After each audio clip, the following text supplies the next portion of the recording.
ছোটবেলায় যেভাবে পড়তাম ভার্সেস বড়বেলায় যেভাবে পড়ি। ছোটবেলা। মা, আজকে যদি আমি ভালো করে পড়ে নিই তাহলে আমাকে ঘুরতে নিয়ে যাবে তো সন্ধ্যাবেলা? হ্যাঁ যাবো, আগে ভালো করে তুই পড়। আচ্ছা, তাহলে আজকে আমি ভালো করে পড়ে নিচ্ছি, ঠিক আছে? A for apple, B for boy, C for cat, D for dog, M for moon, M for moon, M for moon. কি রে, কি পড়ছিস তুই? হ্যাঁ মা, পড়ছি। O for orange. বড়বেলা। উফ বাবা, এতগুলো বড় কোয়েশ্চেন দিয়েছে।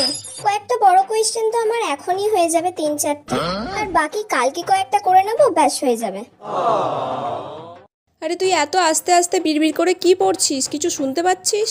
আরে আস্তে আস্তে পড়লেই ভালো করে পড়া মুখস্থ হয়, আমার ওরকম জোরে জোরে পড়লে পড়া মুখস্থ হয় না।